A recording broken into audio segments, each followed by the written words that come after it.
For over 2 decades, Sign at IIT Bombay has been the quiet force behind India's startup revolution. Inside these rooms and labs, ideas took shape, founders found direction, and prototypes became products that reached the world. This is where innovation was nurtured, where collaboration sparked breakthroughs, and where future leaders began their journey. Sign continues to empower the next generation, proving that big change always starts with a small idea and the right ecosystem. Because it was too early days for Indian company to build enterprise products. So we were more courageous than what was required commercially. Scarcity helped us Indian companies to think through, even today, to get best out of limited. How could you possibly imagine and bring into reality something so big at that point of time? Thinking about getting into software business, as I said earlier, was really courageous act. However, we realized that that is the only area where we could do without any money. We didn't buy even computer for 3 years after we started. There was no investment also required of any kind. So we felt that, why not we get into this business? We were moonlighting when we were actually working and discussing our ventures after we came back from work. Okay. So our neighbor used to work, what is wrong with these guys? They are 12 baje, 1 baje. How were you as a child? There's a famous marshmallow experiment, right? Where a child is given us candy. I'm very famous. I know that famous experiment. IIT is not something I knew about at all. One of my examiner was a IIT professor also. Tell me about the ease of business at that point of time. How was the infrastructure? How were regulatory issues handled at that point of time? I must tell you. Before Indian technology had an ecosystem, before venture capital, before software was even seen as an export, there were some people who chose to build anyway. My guest today is none other than Mr. Ashank Desai, the founder of Mastek and one of the founding members of NASSCOM. Someone who can truly be called a founding member of the Indian software industry, a relentless executioner, and the mind behind what became a true first of everything company in Indian IT. Mastek was not built on hype, but on vision, on values and vitality, delivering mission-critical systems long before those words were fashionable. This conversation is not just about company or a career, it's about building institutions that last. Thank you so much for joining us here, sir. It's a pleasure to have you here on the podcast. So before we talk about technology, software and IT in general, I heard that you're from Goa and your family was involved in the Indian freedom struggle, right? So I wanted to know about how that environment shaped your ambition and early life. Thanks. Actually, it's nice to be here. And when you ask me to do anything for Sign, I have been related with Sign for last 25 years, I can say almost. So it's always an invitation. I take it immediately. So thanks for inviting me here for this podcast. Yes, I am from Goa and I had very interesting childhood, if I may say, in Goa and outside Goa. I was born in Goa, Portuguese Goa that is, and I was born in families which were really freedom fighters. My aunt, my uncle from my mother's side were very, very much involved in struggle, and so was my father and later my mother too. My aunt, in fact, my mother's sister, was sentenced for, I think, 15 years or some such thing by the judge. Because judge asked him, you are a very young girl, what will you do if I leave? She said, I'll do the same thing. So she said, okay. Of course, they reduced the sentence later, 5, 6, 7 years. But the point I'm making is he was behind bars. Then my uncle, who was my mother's brother again, was behind bars. And I was kind of responsible in a way because when police came, these white Portuguese guys, they came our home and they asked all seniors, where was he? They all said, they don't know. So they realized best to ask me who was 3-year-old. Right. And I said, he was here yesterday. Right. So he never pardoned me. The point I'm making is, This was the period. And my father later was also involved. And I remember a lot of freedom fighters who used to come to Goa, used to stay in our house. Okay. I was, of course, a very, very young kid, 3, 4 years, 5 years. So my memory is not very distinct, but that was the case. Now, when that happens, Portuguese will notice. Yeah. And unfortunately, I lost my father at the age of 2. And Portuguese started making life difficult for my mother. And we decided, I don't think we can live in Goa now. She decided rather. And it was so coincidental that there was another area in India called Dadra Nagar Haveli, Yeah. which was also under Portuguese, however got liberated in 1955. And most of Goans were there, mini Goans were there staying because they were transferred by Portuguese Okay. to run administration and all. So my mother felt, why not we go there? Because it is like mini Goa. Right. Only thing is, it was Goa from the point of view of people there, but all others were really Adivasi, and it's an area which is full of Adivasi people because that's what it is. And hence, I had difficulty in terms of kind of education I can get. My mother, of course, was not so well educated. Educated, yes, but not something to get very senior post. So I still remember she used to say, I learn a salary of rupees 130, 130 per month. Of course, if you count it in today's thing, it may become 5,000 Right. or 10,000. But you know, that's not the kind of salary you can live a very comfortable life. Right. So childhood went into a lot of financial difficulties and educational difficulties. The school that I was studying was one teacher and teaching some 5, 6 levels and all subjects, I think almost. Right. No bench. And my classmates mostly were Adivasi people who were 16-year-old. I was 5, 6, 7, 8-year-old, but they were 16-year-old. And they were married. Okay. And by their parents, they were told to go and study now. Got it. So those were the kind of education I got till 7th standard, which was very challenging. And if I look back, and I hope, nobody gets education of that kind.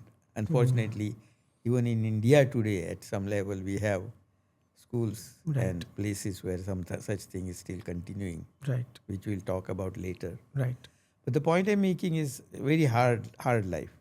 So much so that when Goa got liberated in 1962, and we decided now we can go back, my mother said. And I was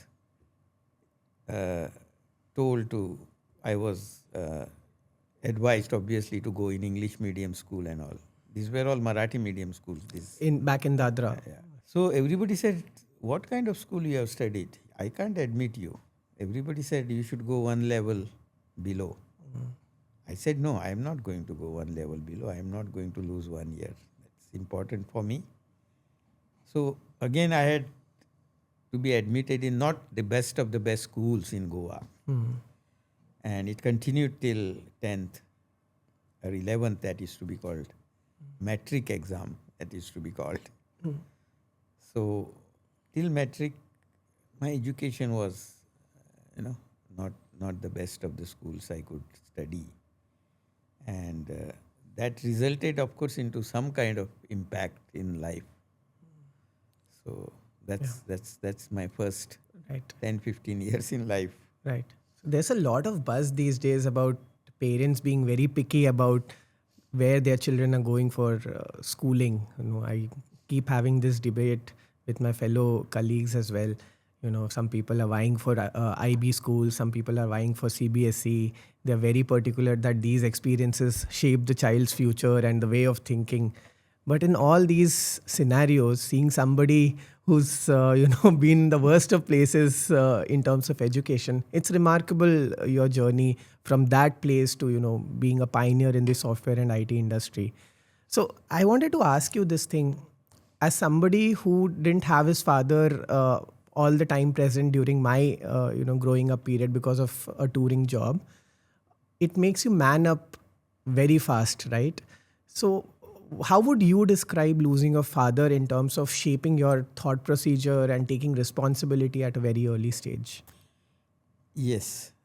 So what really happened was, as I said, as I lost father, actually my mother was my father and mother in a way. And she spent her whole life ensuring that I get a best of the best education that he could afford or was available. Right. Or more importantly, best of the values that you can imbibe in a child. And that's really important in life.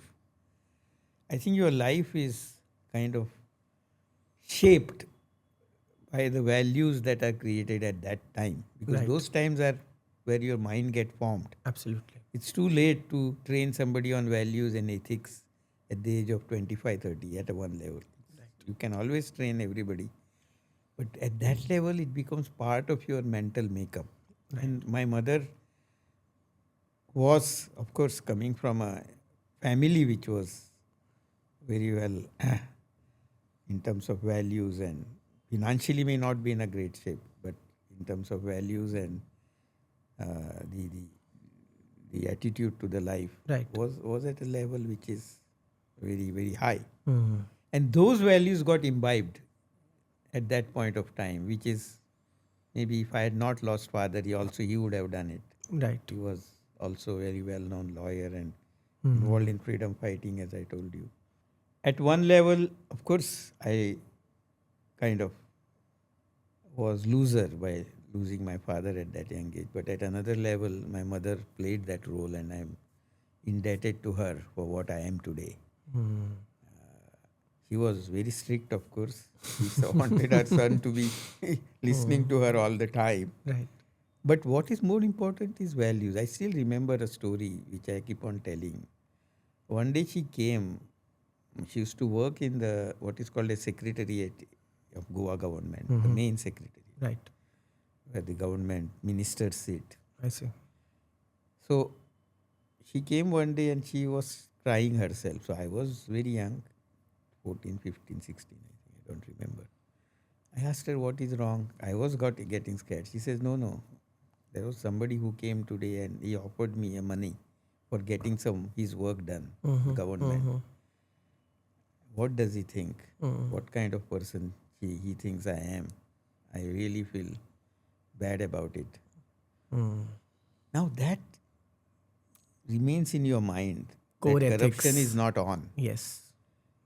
As an example, I'm saying. So I have very strong feelings about what is corruption in our society. Not that others don't have, but I have a feeling which comes out of that. That I saw somebody like my mother crying. Right. So those are the things that matter in your life, honestly. Ultimately, education is important, of course. Education opens a door. Without education, your door will be closed probably. But door opening is not enough. How many steps you take ahead once door is opened is quite decided by what The kind values. of person you are and your values and attitudes and beliefs. Absolutely. Those matter. And that is what she did. So, how were you as a child? There's a famous marshmallow experiment, right? Where a child is given Yes, us I know. candy. I'm very famous. I know that famous experiment. So, what would you have done? I read it later, but I honestly feel I would have refusing something short term for the sake of long term. Okay. In fact, even today people complain about it. Okay. Ashank, you think too much long term. Well, let's get something which we are getting today. So I Right. say no. Right. Let's see if we can refuse this. Maybe there is better tomorrow. Better tomorrow. Right. So that marshmallow, of course, I read much later. But I said, yes, I relate with this experiment. Right. And I think it is useful. Mm-hmm.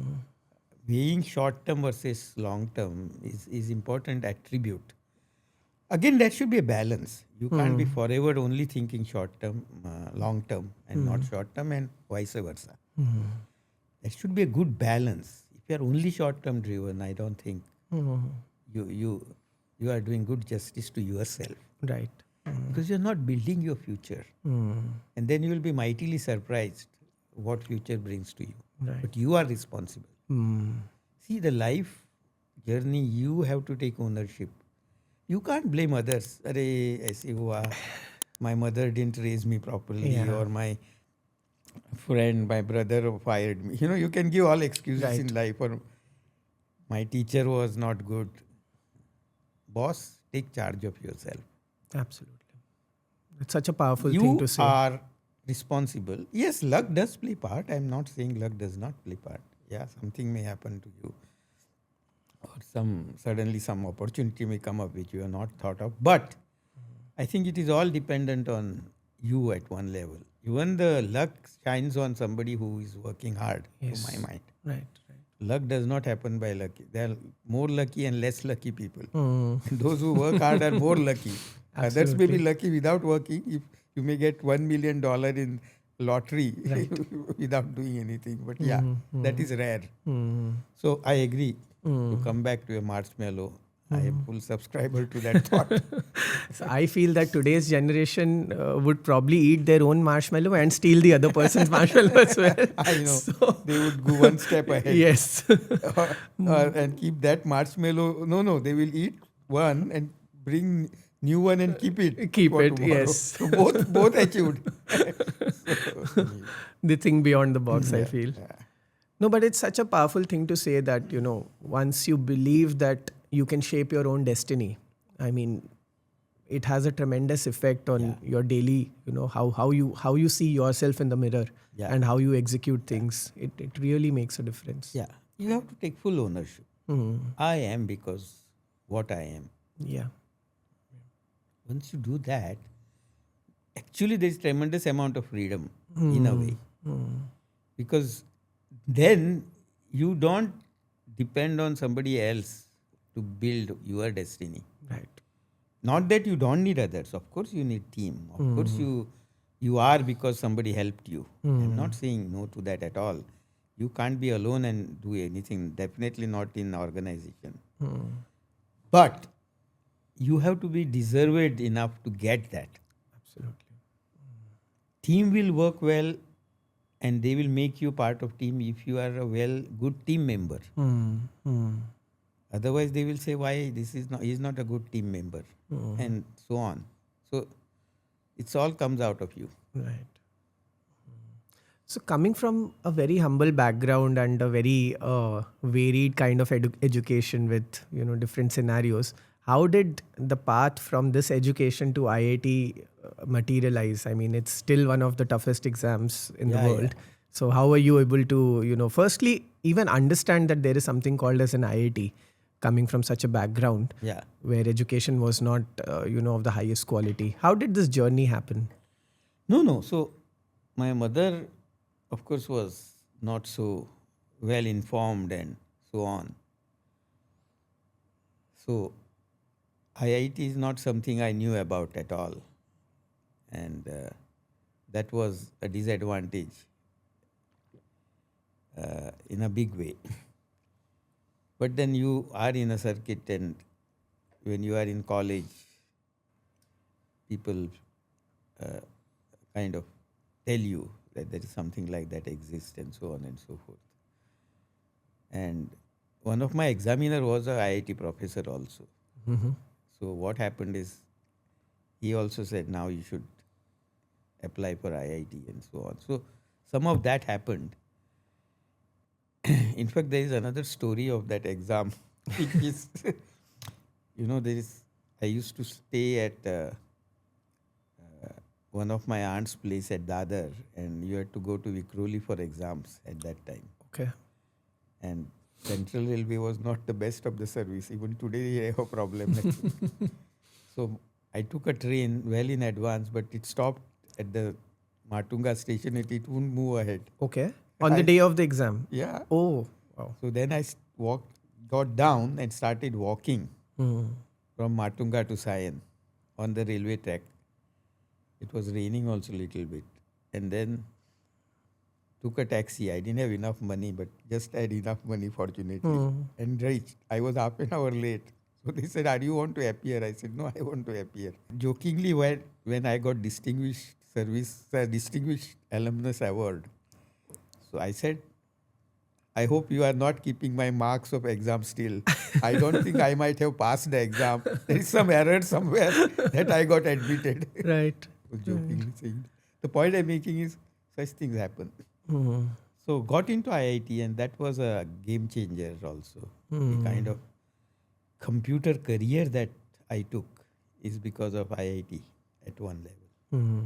But you graduated in mechanical engineering, Yeah. right? So how did that mapping happen between mechanical to computers? So I had to do a dissertation, and that dissertation required simulating a heat exchanger. Okay. If I may go a little bit technical.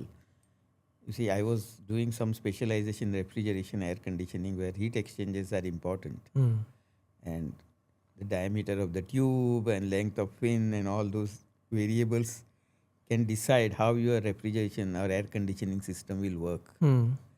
So I took that challenge. I said, I want to do this. And then I realized that there is some optimization possible to design the heat exchanger so that you can get best out of cost and space that you have available. And that could only be done through computer and optimization. So one of my friend who was staying next to me was using some computers, and he had worked on optimization. So I said, "Boss, मुझे भी सिखाओ क्या है ये?" He said, "Yeah, you can also do it." And that got me into computer.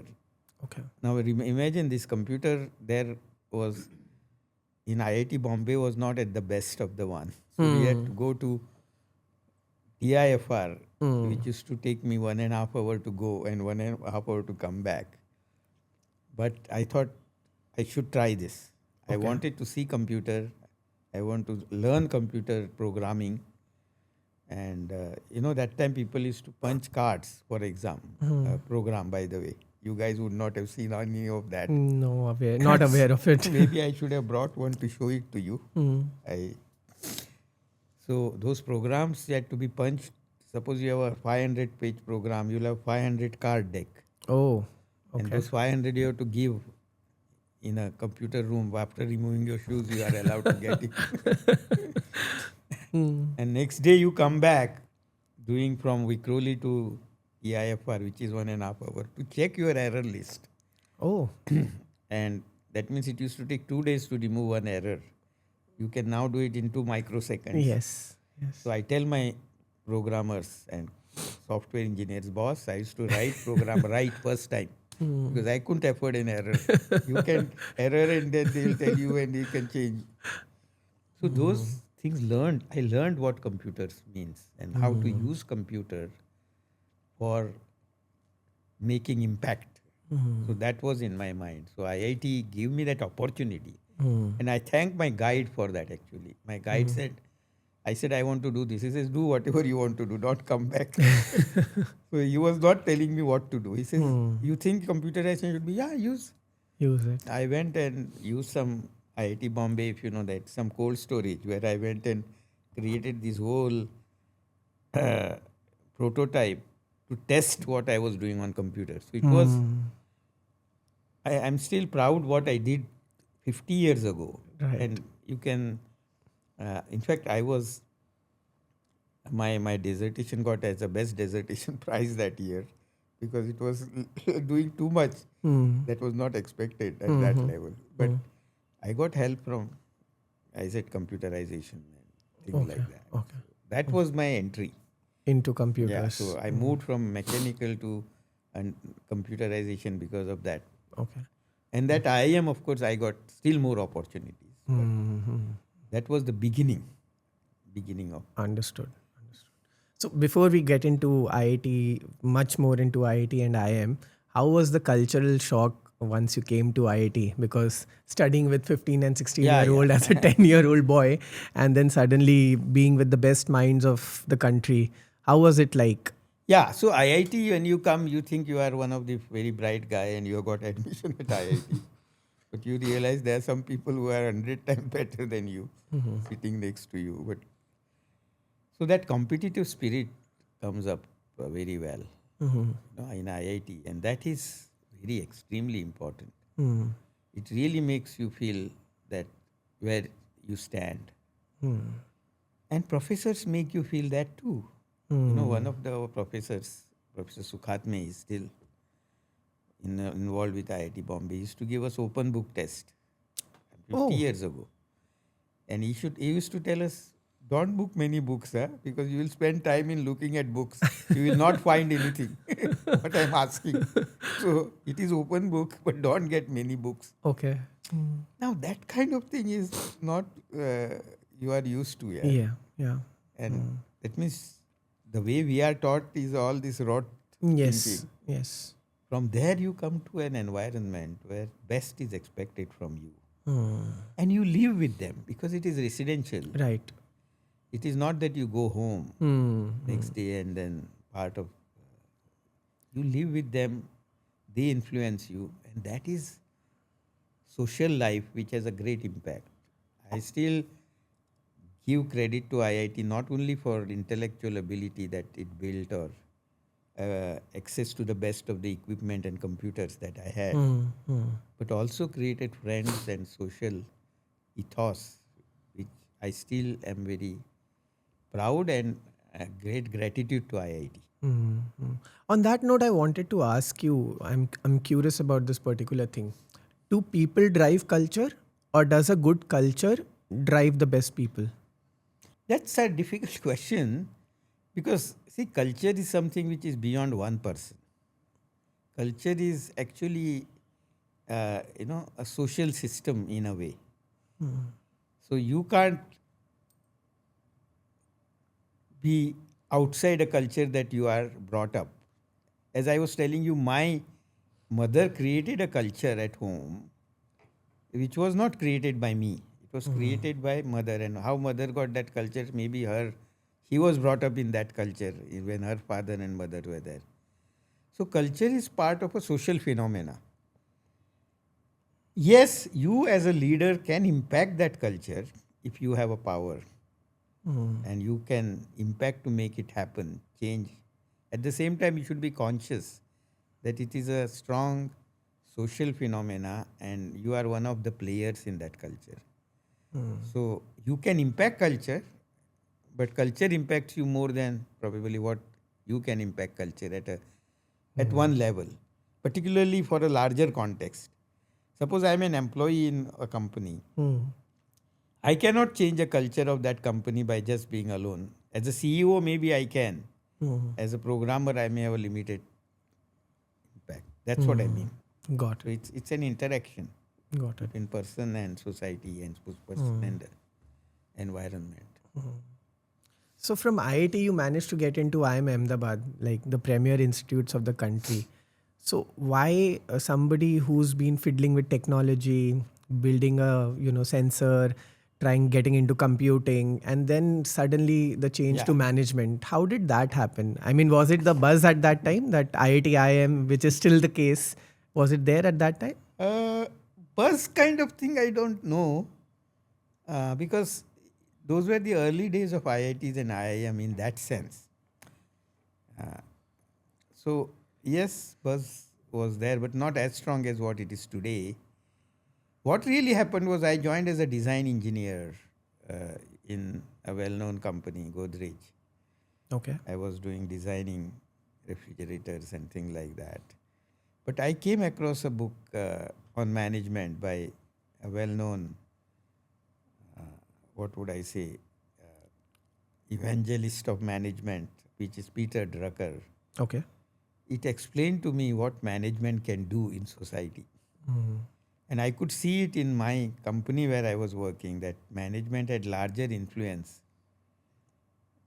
on what we were doing than what just technology could do. So I realized that if I had to make myself more impactful and if my career had to build, I better learn management. And that will put me in a different bracket. I could see some of the IIM graduates themselves working in my company and they were doing very well. So all that impacted me. So I said, I think I must go beyond technology. I would be better related with management and institution building than technology. I was finding my strengths or what I could do better. So all that prompted me into going to IIM, which was again a inflection point in career because that's where I met my colleague founders. Right. So So I see a lot of self-awareness at a very early age. I mean, I'm not sure many people have that because, it took me 30 years to figure out where to go in life, what not to do, what to do, and still figuring out. No, that we all figure out throughout. We should. Nothing wrong. And it's never too late. It's okay. It's not late. Right. So how did your worldview change when you went to IIM Ahmedabad? Was it still the top-notch institute of the country in terms of management? Were the guys of a similar caliber as were in IIT? Same thing. Best of the best IIT guys used to come there again. Within IIT, the best guys will come.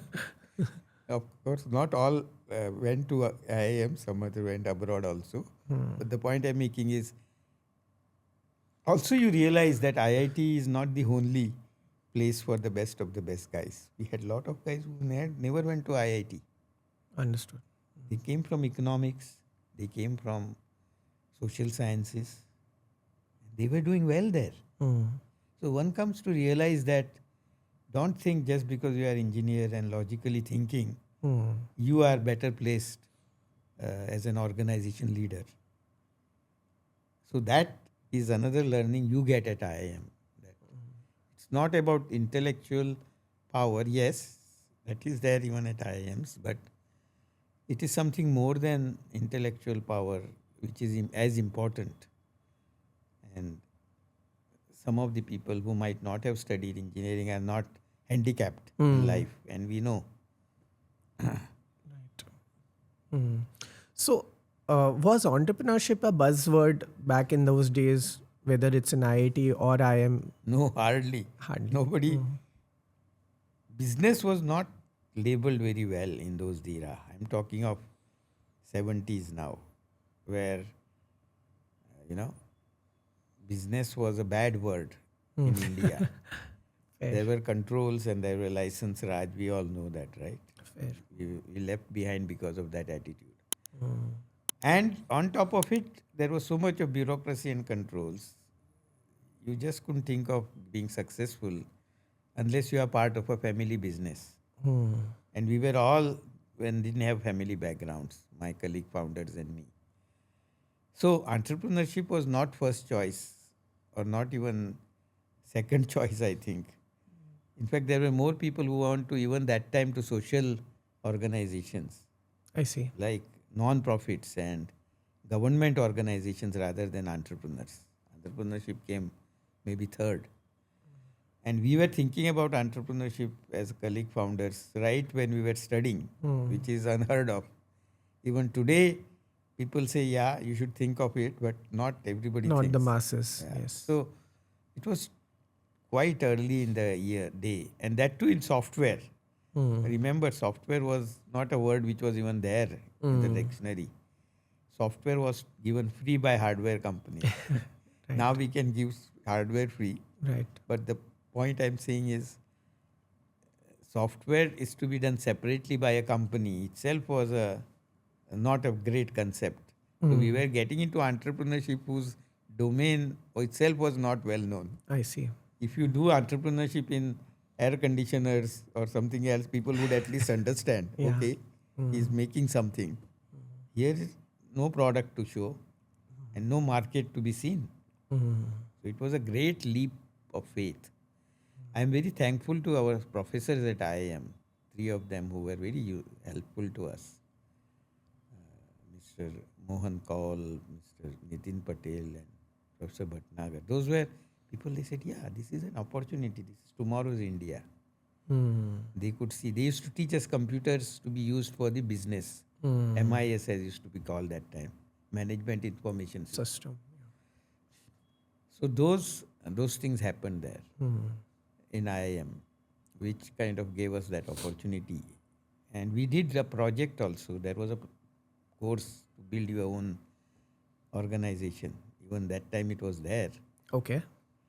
And we were young guys, so we could go around and meet the best of the best people in government in Delhi. They used to say, oh, IIM hai, so you are young guys. So they were very guiding us. Okay. It will be very difficult for a young guy to meet some senior people in Delhi today. At that time it was possible. We went and met some of our alums, IIM alums who had become IT heads, and asked them, would you give us a business if we start? I see. We met some entrepreneurs from IIM and so on. So it kind of helped us. Again, I'm grateful to all these institutions because they have a alums network, they have a reputation to go anywhere and get a respect. It makes your life It also makes easier. life so easy. Yeah. One has to realize it.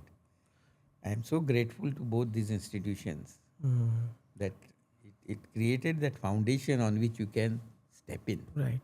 I think sometimes it is very important to be in the right doors, in the right rooms, right? I mean, you can have the best of things, but making it reach to the right people, being in the right networks, that creates an amazing delta in terms of your progression in life. So yeah, I do agree with that. So before we step into the story of Mastek, Indian IT is known for jugaad. It is known for flourishing in scarcity. Were these experiences in IIT and IIM helping you shape up, your skills in jugaad and scarcity, mindset? Yes, very much so. I still remember at IIT how difficult to get anything, with limited budgets that we had. I had to buy something, for prototype that I was making. So the purchase guy will come and say, it cost you 5,000. Why do you want to spend that money? So that's one. More importantly, also, the resources available even in computing were very, very less. You could only get a small time at IIM to run your program. So all that gives you an idea is how to make best out of limited thing that you have. If you go step further, you see, you guys will be surprised to hear our computers had only 64 KB memory. Oh. Not 64 GB memory that you have. It is 1 million times, Right. 1 million times more. Right. So 64 KB memory, I remember first project that we did was for a structural consultant in Mumbai. And structural consultant, when you do structural design, you have to invert metrics Okay. to get a solution. And I had 100 by 100 metrics, which I could not invert in memory. Because you had only 64 KB memory. KB memory, And yeah. your hard disk, not hard disk, it was soft disk, floppy Disk, yeah. 64 KB floppy disk. yeah. How to solve such problem on computer PC, personal computer. So then I devised an algorithm. Fortunately, what happens is the matrix is very sparse because, it is only when beam meets a column, there is a element there. Okay, yeah. And 10th floor can't meet the first floor. First floor, yeah. So you have a lot of zeros and only small. So I removed all zeros. I used to keep data, numbers, bring from back in the memory and recreate zeros. Okay. Create that row again, work on it, sprint back. So I Understood. wrote very complex program. I told my wife, see, I am so bright guy. All that is not needed now. You don't have to do all that. But scarcity, the point I'm making is that made us think very sharp. We designed. So all that was useful. Cost of hardware was very high. Scarcity helped us Indian companies to think through, even today, to get best out of limited resources. Resources. Otherwise, there is no way you could become that large industry. So till now you have checked all the right boxes, whether it is IIM, IIT, right? A passion for solving problems. Now walk us through how the story of Mastek started, because this is not even about entrepreneurship. This is literally imagining something new, because software was not the buzzword, right? Now people go for a lot of SaaS companies, they can start up, there's an ecosystem. How could you possibly imagine and bring into reality something so big at that point of time? Please walk us through that journey. Okay, so go back to 1973, 74, 75. Computerization was just happening in the country. There was a lot of buzz about software export possibilities, although there was not much that was heard. One of the first companies got formed in SEEBS, Santa Cruz Export Processing Zone of Mumbai, which was actually the birthplace of Indian IT industry, as I call it. And people think it's Bangalore. Yeah, Bangalore came later. I must humbly state that, and has of course become number one now. But it was not Bangalore, but it was in Mumbai where things started at that level. But it was very, very small. And as I said, hardware was, companies were doing software free of cost. And software was seen as something to be just given as additional thing.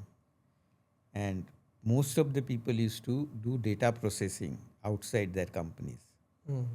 So in-house computerization was very, very less. So the ability to build software and sell it as a product was very, very small. And in that kind of thing, thinking about getting into software business, as I said earlier, was really courageous act. However, we realized that that is the only area where we could do without any money. Because it was just about intellectual capital. Right. We didn't have to buy even, we didn't buy even computer for 3 years after we started business. So there was no investment also required of any kind. So we felt that, yeah, why not we get into this business? Although we looked at other businesses also.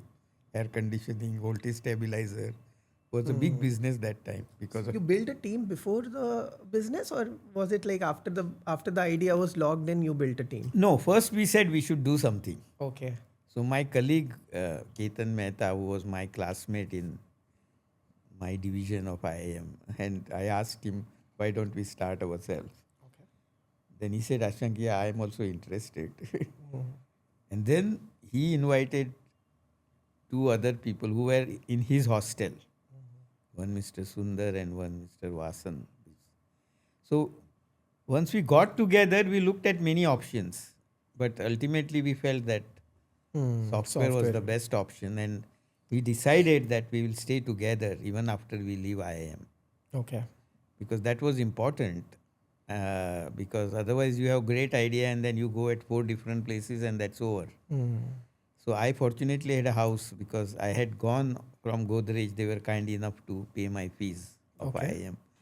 I still tell my dear friend Mr. Jamshid Godrej, thanking him for that.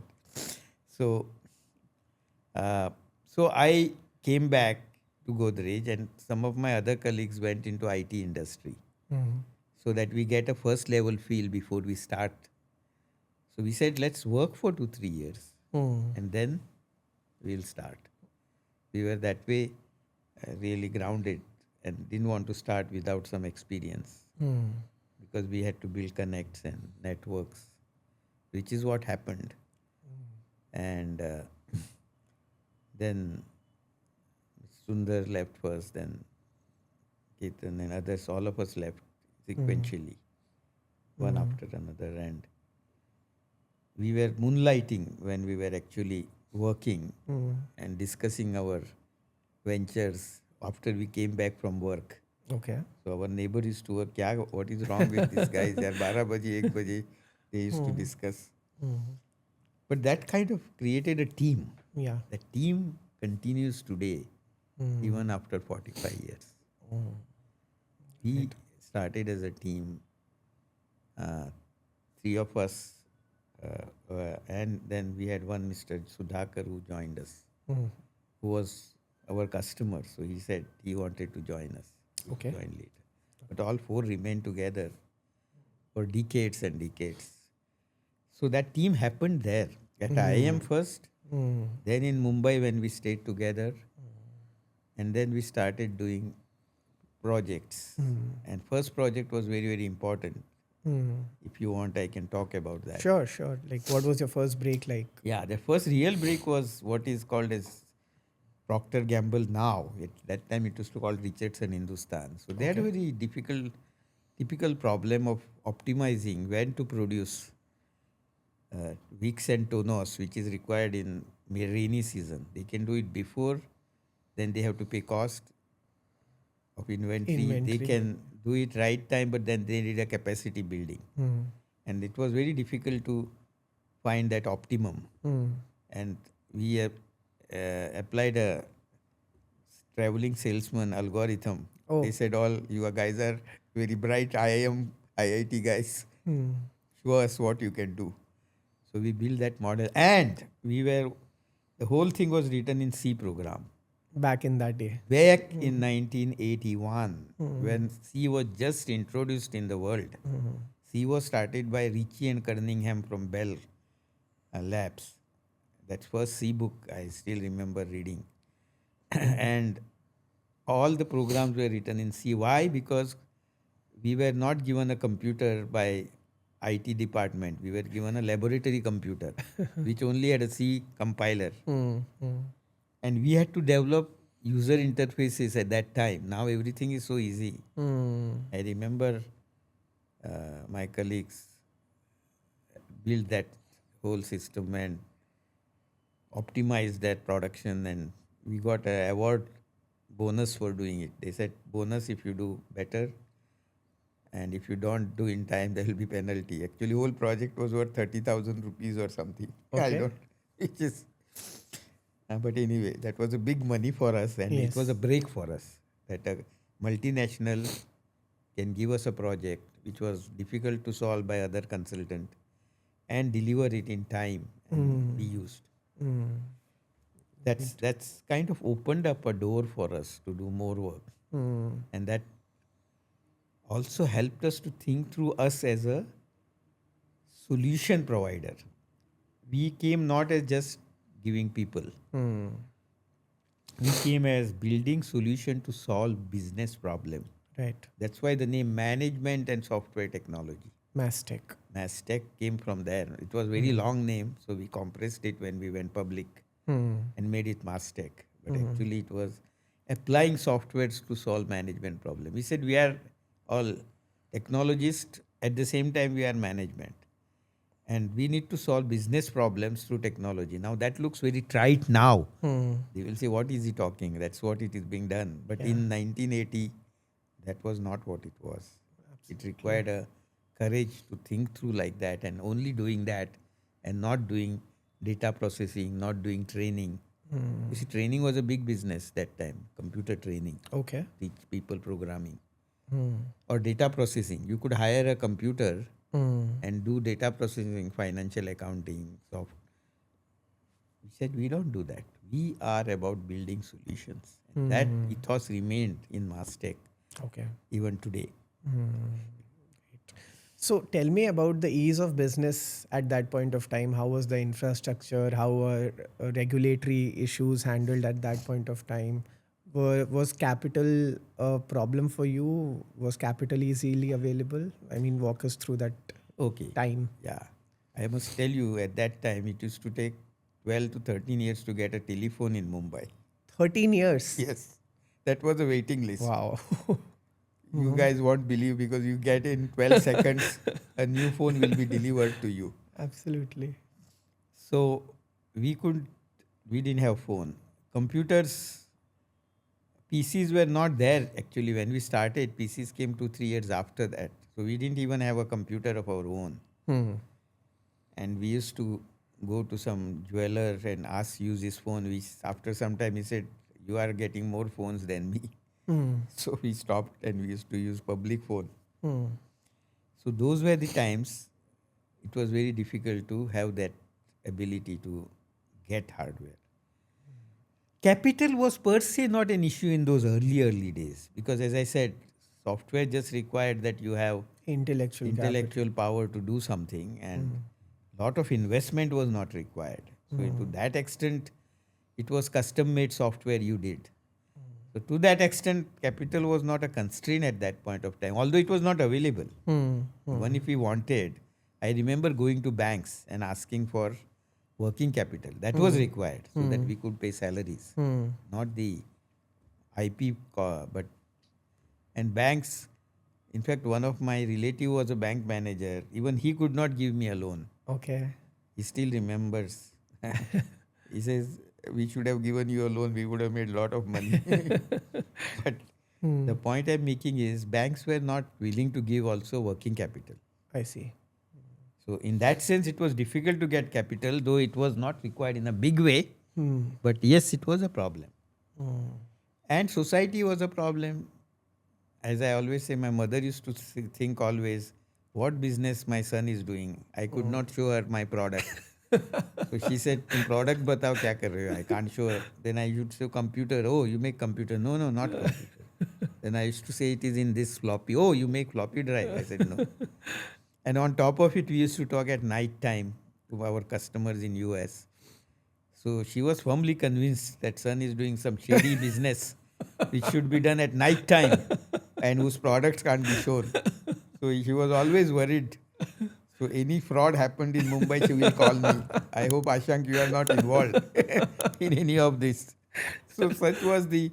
Anyway, so the point I'm making is entrepreneurship was a very difficult journey at that point of time, particularly in software. But I think we had courage to stick together and work hard. I still remember one meeting, famous meeting, 5-6 years or something, which said, why are we doing all this? We are traveling in second class train from Ghatkopar to Nariman Point. We can't afford a airfare. Whereas my colleagues from IIMs were working in multinational companies and traveling. Why do all this? Maybe we should close down. And we had a lot of offers even that time, which we didn't take up. And that was obviously a good decision. But the point I'm saying is those are the hard days where you need a courage. I always tell people that 6 years is a good period where you get tested. You will, if you are lucky, you may be successful in second year.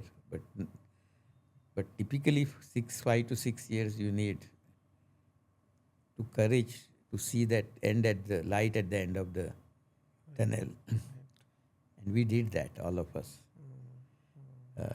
And although we focused on solutions and we said we will not do exports, because we were not having any contacts in US, and the business there was not really building solutions at that time. It was more about just seeing that people are there at customer site, which was not very exciting for us as a company. I see. So first 7-8 years almost we were focused only on doing domestic solution business. And then we started a product business during that period. We were one of the first companies to build application products. Oh, I see. We did financial accounting, we did stockbrokers, we did advertising agencies. These were all possible now because PC had come that time. PC had just started and PC was now available at 1 lakh rupees. Okay. Which was very low cost. Even that time, earlier computers were very expensive, 20 lakh, 30 lakh. So 1 lakh computer was useful even that time. So we said we should do that because we are a solution guys. So we better build solution for business. So we even tried that, which was resulted into our vision was to build product for exports. Right. So when we became reasonably large size, large doesn't mean very large by today's standards. But in 1987 or 88, there was a magazine, Data Quest, which is still there. They wanted to do survey of who are the top 10 companies in the country. So I filled a questionnaire. My colleague partner said, Ashank, why are you wasting your time here? We are such a small company. And lo and behold, we were in top 10. We were number 5 or 6. Right. And my revenue was what? Don't ask me. 50 lakhs. Oh, really? 50 lakh company was in top 5 company in the country. That Right. was which Right. we now do every half day or 1 hour. Right. The point I'm making is that gave us a confidence that we can build products to sell outside India. And we said we'll not do services, we'll build products. So we built one of the first ERP system. I would say it was one of the first globally. SAP and others, Oracle, were just coming out that time, and we were there. And architecture that we use there was again similar to what SAP and others have even today. So we were thinking ahead of time. Right. And we said we will first sell products in India and then sell it outside India. Right. And we called it MAMIS, Manufacturing Information System. Okay. And it was obviously first ERP India at all, of course, but even globally one of the first few. And it was huge success in India. But for that we required a venture capital Agree. because that we didn't have enough money. Yeah. But very interesting point you made about 6 years. I often tell most of our startups in Sign that the first 5 to 7 years are never about balance sheets and profits and losses, top line, bottom line. It's all about surviving. If you're long enough in the game, there will always be opportunities or spin-offs where you can make money. And I think it's a great example which you have told that, okay, we started, we stayed in the game long enough and now we are flourishing. Yeah. Yeah. That's a great insight. That is required. But you were talking about the PC and, software, of course, being a part of it. How was hardware and software, working in tandem at that point of time? How do the two industries work together back then? Yeah, so what used to happen was hardware guys used to go and sell their hardware, and then customer will say, will you build my financial accounting system? So they already were our competitors. And some of them had an advantage because they had sold hardware at a very high cost. They could afford to do software at a very low price, I see. which we could not do. For us, it was a great cost because we didn't have any hardware margins. So it was tough to convince hardware companies to go with us because they will say, "Arey, your cost is very high." And they would not take us as a partners. So we had to go and compete with hardware companies or sometime other software companies. It was very difficult, but we could do that. And people realized that we had something to offer because we were specialized. And all that domain knowledge and all that we call started happening that time. They will say, oh, you've done ERP at some places, maybe I should take you. You know better. So we had to sell our intellectual power and knowledge. And hardware companies, probably software was not their first choice. Okay. To them it was, okay, additional, do Another, something. yeah. So that was an advantage for us because we could go and say, So when did software start having its own identity as such? What was the inflection point? See, apparently in US, there was some case against IBM where it was ruled that IBM should separately charge for software. Earlier it was charged together and no other company could bid because customer didn't know what was. I believe that was the beginning in US and that happened, of course, late 60s, I think, or early 70s. I don't know exactly. But in India, it kind of started happening around 80s, early 80s, late 79, 80, 81, 82. When we also started, we started it that way at a probably right time where software was just happening. Just happening, early days. But People started buying software, particularly multinational companies at that time. Our first earlier customers were all multinational banks, multinational manufacturing companies like Procter and Gamble, I Yeah. told you, Boots, which was another one, then Citibank, America. They were more attuned to doing computerization and doing in-house computers. I see. So that was very useful to us. If they were not there, Indian companies had little bit less exposure to computerization that time. At least those early 80s. So, what was the scaling journey for Mastek like? When did you decide to go global? What were some of the success stories? Did you have to fight with the global giants? Did you make a place for yourself in those circles? How did that happen? Yeah, so early, as I said, 6, 7, 8 years, we said we can't do without exports. We also realized domestic market was not so big. We need to work. So on two fronts we started working. One is offer services, and we made some breakthrough in Singapore. Why Singapore? Because that was nearest country we could afford. We couldn't afford to go to US, and we didn't have any friend in US. So our first job was in Singapore. I see. And mind you, in India, we didn't have so many computers, so much software available to train our people. So we hired some computers, time somewhere else, and trained them. And within 8 days, they became experts. And our customer used to call us saying, "Arey, they are very good guys." So I say, this is an Indian programmer story, You can read programs, study it on the airport, and then reach the country and become expert. Right. So those were the early days of Indian programmers' expertise. So one is that breakthroughs we made in Singapore and later, of course, in US and UK. But we, as I told you, was also built a product. So we said, let's try product to export, which didn't succeed, honestly, as much as we wanted to. Okay. Because it was too early days for Indian company to build enterprise products. So we were more courageous than what was required commercially. Though the venture capital that we got multiplied their money many times, more than X times, 10 times, I think, when they sold our shares back. So in you 3 years. managed to get venture capital back then? Yeah, so there was no venture capital in the country. There was only one company called TDICI Ventures. Okay. And there was no sweat equity, mind Yeah. you. There was no concept of sweat equity. Mm-hmm. So we had to do payment based on sales percentage as a return. That's That a was the way. horrible scenario for a Horrible VC. yeah, horrible scenario for VC. But we could not give them equity because then otherwise we'll have to end up giving 90% equity to which was obviously not correct.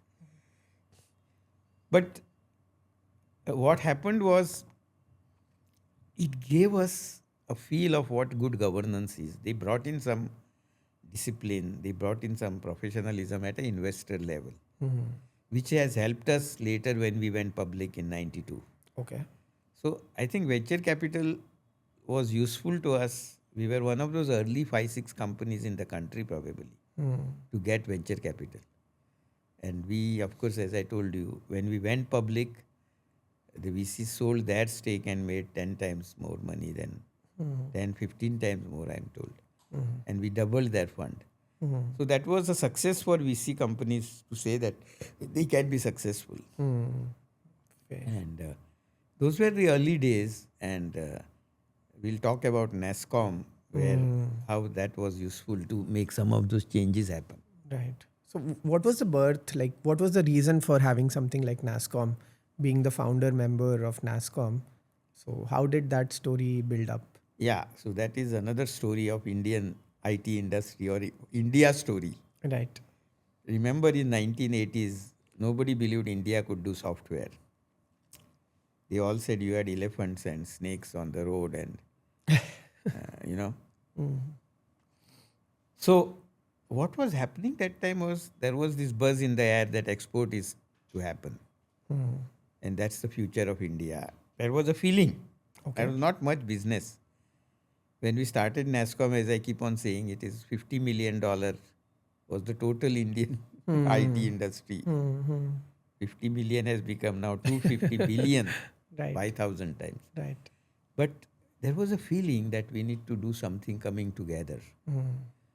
Unless we come together, we will not able to do. Because most of the IT software guys were first generation entrepreneurs, by the way. All of us. We are all first generation. Tatas were there, of course, but other than them, most of us were first generation professionally educated entrepreneurs. And we had a feeling that, we have to do something different.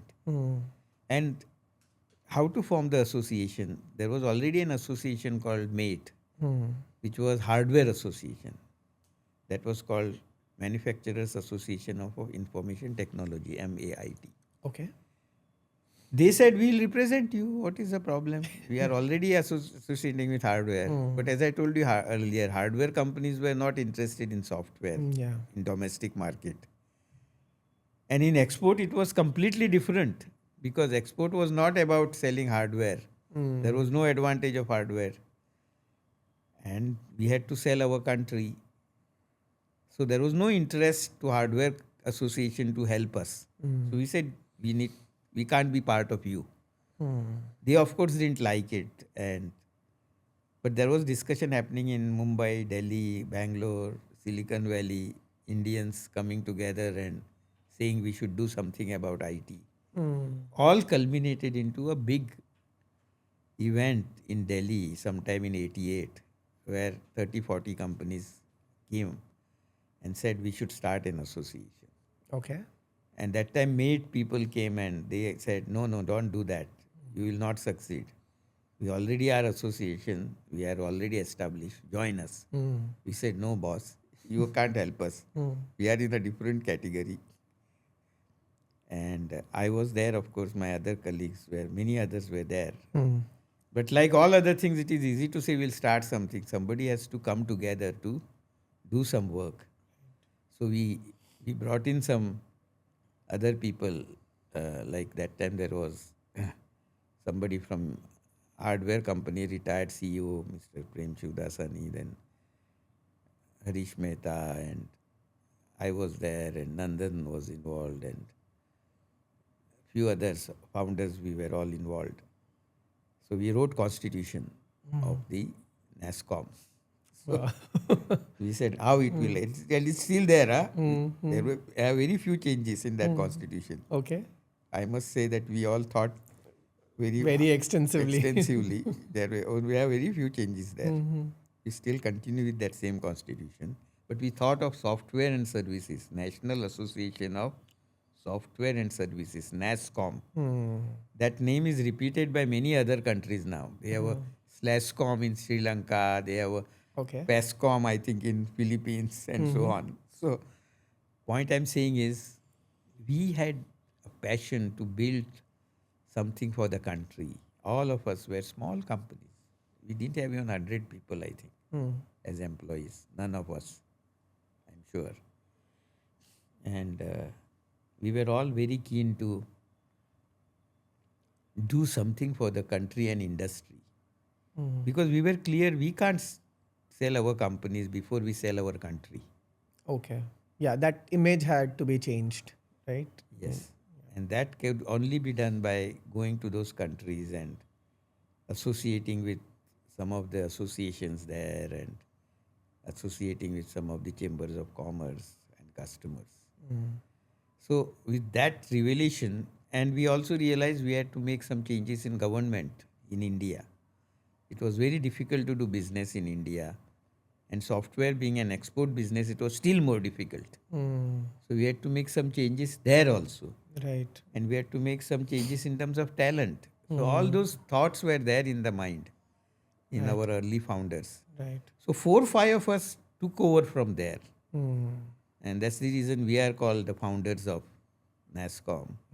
There's a very important learning here. When you keep the collective above the individuals, such a beautiful change can come into a country's paradigm. There's a paradigm shift in a matter of, let's say, 2 to 3 decades. historically we have been known to, protect our own self-interest, right? Wherever there was an invasion coming from outsiders, the kings used to scatter around, save their own interest. But this shows the power of collective. Like you said, a $50 million size industry blossoming into a $250 billion industry in a matter of 2 to 3 decades. That's really impressive, to say the least. And when I look at it from a different perspective, dealing with the license Raj, I'm sure there were some, heckling on from the government side, and you had to go through a lot. So how did you manage to navigate that space and bring policy changes in terms of at a national level? Yeah. So that three areas that we worked on, as I said, one is promoting India abroad. Number two, changing the policy and bureaucratic bottlenecks that we had. And third, of course, was talent and other issues. I'll take each of them if you are okay. The first one was, of course, as I said, going abroad as a delegations. We used to spend our own money and meet industry associations. And in fact, I remember I was requested by my NASSCOM team members to go to Australia to join an association called Associo, which was Asia Oceanic Association of IT, 24 countries association, Japan to Australia, New Zealand. They were far ahead of us, Korea. So they were meeting in Australia, and I was told I should go and sell them that NASSCOM wants to become member. Now, I said I can't afford to go to Australia by my own money. So they said nothing can be done about it. So I had to spend my money, our company money to. Like that, everybody pitched in their own money. Took the initiative. Like I remember Infosys people doing some training program for NASSCOM and the revenues going to NASSCOM and things like that. So we put our money to build NASSCOM to go abroad and sell us. And I made India partner of NASSCOM Socio, which then I became chairman of NASSCOM Socio after 20 years after that. But the point I'm making is all that helped us to create an image in globally. That's one. Number two was difficulty in Indian. It was so expensive to get hardware, software. It was so expensive to start a software company in export processing zone. It was so difficult to get foreign exchange to go abroad. We said we must change all of it. So first thing we did was the duty on software and 0%. Okay. There used to be 100% duty. 100% duty on software. Okay. And mind you, with that kind of cost, we could not get best of the best software in India. Absolutely. Now everybody said, "Arey, you are fools. You should protect your industry by having a duty," which is good. He said, "No.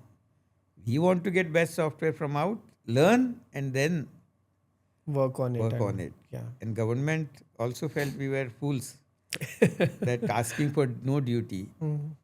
But that time, Mr. Manmohan Singh was finance minister. And we had one Mr. Vittal who was a bureaucrat and IT secretary, very, very visionary. They all helped us to make that happen. That was a gate opener. In fact, in a way, Mastek was doing product and it was negative for that part of business.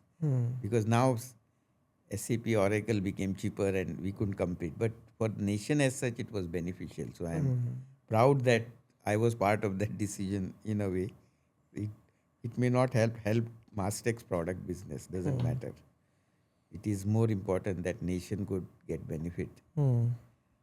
Then we went ahead and said, why do we need to go to software export zones? It is so difficult. They have gates closed. They keep on checking what we do. Software can be done anywhere. Allow us to do software easily, even from our home. So then the concept of software technology park happened. Okay. That happened because we asked government. And today most of the exports happen from technology parks, not from export processing zones.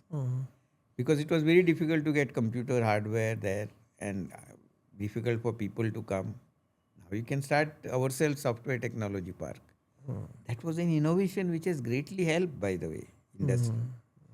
Then we went ahead and said, we need people. How do we get people? Let's create degrees which are specific to computerization. Right. So there was a degree called MCA, if you know, Yeah. Master of Computer Application. Yeah. That was our idea, Okay. NASSCOM's idea, which we told government, and then government education department promoted it, and MCA was started. Then we said, we don't have enough engineers. There used to be only 1 lakh engineers passing out that time, Okay. 1991, 92. We said, we ourselves need more than 1 lakh people. Right. So we advised government to do privatization of education. And all these private colleges happened out of that boom of IT industry. And now we have today 1 million people passing out as engineers. How did that happen? It happened because NASSCOM and government worked together. I see. And last and equally important is this whole issue of telecom. It is NASSCOM who was involved in privatizing telecom industry. Okay. You must know this. This is a history. We did it, of course, because for our industry. It was very expensive to get dedicated international line that time. It used to Yeah. cost, I think, 15 lakhs to get 64 kb line. Can you imagine that? 15 lakhs. Yeah, you can do it free of cost, I think, almost. But the point I'm making is, we couldn't do without software export without telecom lines.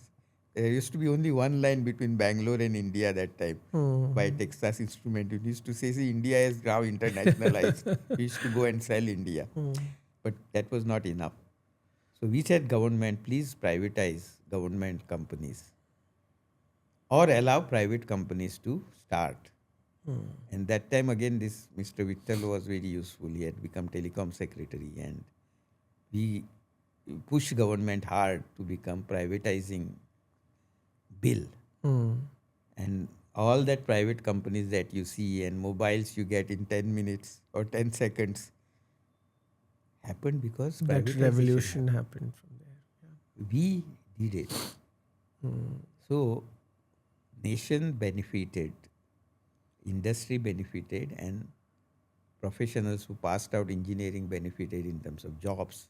We now have a 55 lakh individuals working. And 55 lakh individuals in turn support 5 more people directly, and another 3 times more indirectly, because you have to build hardware for us, you have to build infrastructure for us, Yeah. you have to supply cars to us and mobiles. At one time, mobile buyers were mostly IT industry guys, not now maybe, Yeah. but 15 years ago. So the point I'm making is, we have created wealth, we have created foreign exchange. Today 600 billion is our foreign exchange. Yes. If IT industry itself has built 600 billion, I think, over last 20 years alone, Absolutely. our industry. Absolutely. So we have contributed to India's foreign exchange, India's prosperity, and more importantly, India's position as technology place Giant. to come. Yeah.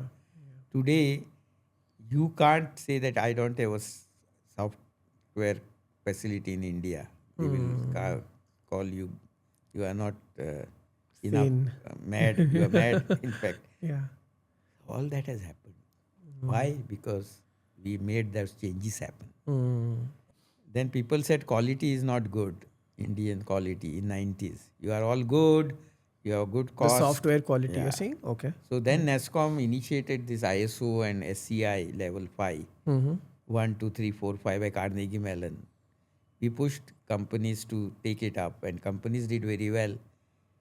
Within 6-7 years, Indian IT industry was 90% or 80% of SCI level 5. Level 5 is supposed to be the top quality certification by Carnegie Mellon University. We were there.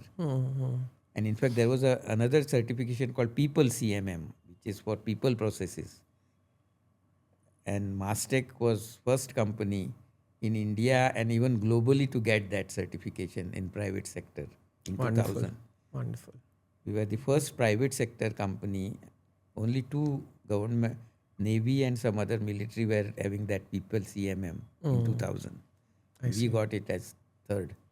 That's what that announced. These American people had come and they announced it. They said, I must announce you something new. I said, what is it? He said, not only you got people CMM, but you are also Globally, the private first sector company. Anyway, so point I'm making is all of us focused on quality. Again happened because NASSCOM was a catalyst. NASSCOM didn't do anything. They just created that awareness, brought best of the best guys in quality, and created training programs and things like that. Work was done by all of us, industry. We were good to have this first generation entrepreneurs, hundreds of them by that time, who were doing good job. I'm not saying that it is only NASSCOM. Let us be fair. It is industry who worked. But without NASSCOM's umbrella, we would not have been 50 billion. I can tell you that for sure. I think you are being a little modest here, because for a country which took 13 years to set up a telephone line, to get these many policy level changes at such a staggering pace, that's a remarkable achievement, and it has its own multifold trickle down effect throughout the country. So yeah, I mean that's a remarkable job. But I'm sure there must be some pain points, some things that you might have thought ki yaar ye hota to that would have been a better thing, right? Yeah. So that is any that regrets like that in terms of NASSCOM? more than regrets. Everybody says that Indian companies have not built as many products. I didn't want to spell it out. Although Mastek did build, I must tell you that. I'll Yes. tell you very soon Right. about the product that we build, which is become a global player. But I agree generally that Indian companies didn't do so many product as much. But I don't think it has to do with association or even industry for that matter. There are some external factors which are important. We still didn't have for many years good VC industry like Silicon Valley, which is important because it is a risk game. Product is a risk game. Services is not a risk game. Because if a product fails, after 5 years you will know. After 10 years you will know. So, one. Number two is, most important is, why did products happen in US and not in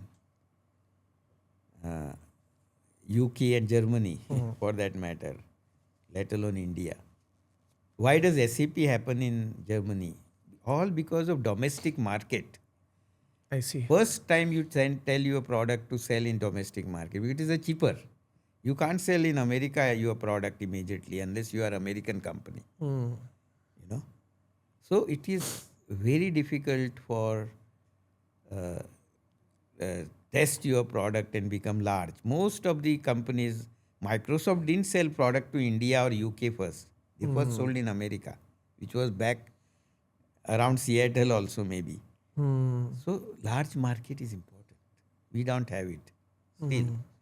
Number three is, you remember, product is difficult to sell because by buying a product, our customer is betting their future of operations on our product. Absolutely. If our product fails, any ERP or anything fails, the company will be in trouble.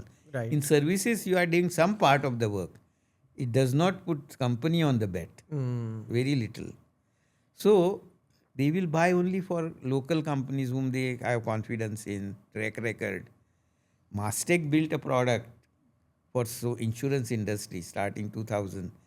Although our first venture in manufacturing industry, Mamis, was not a great success and we had to close it down. We again started in 2002-03 insurance product. We said we'll do it. We said we will not give up. We are a solutions company. Although we were succeeding in services even that time, we were doing a large project like London congestion charging, which was reducing congestion in the city of London, which everybody said will not work. But Indian company Mastek did, and we were the only Indian company invited. We won it against British company. We did also other services project called Spine, again for UK, the whole 60 million people database of the whole country, largest data warehouse. So we were doing such large project solutions, but we wanted to show that we can build products also. So we spent 10 years to make it successful. 10, 12 years. 10 years. Yes. We had to first sell in Singapore, then in UK, then in US. It took 10 years and $200 million of investment in R&D and also in terms of IP, in acquisitions. And everybody used to wonder why Mastek is not doing well financially, because we were making money in services and putting in product. And everybody said, you are wasting your time. Indian companies can't do product. All the investors used to tell us, but we proved that we can be a top 3 player in America. The first ever company to prove enterprise product amongst top 3.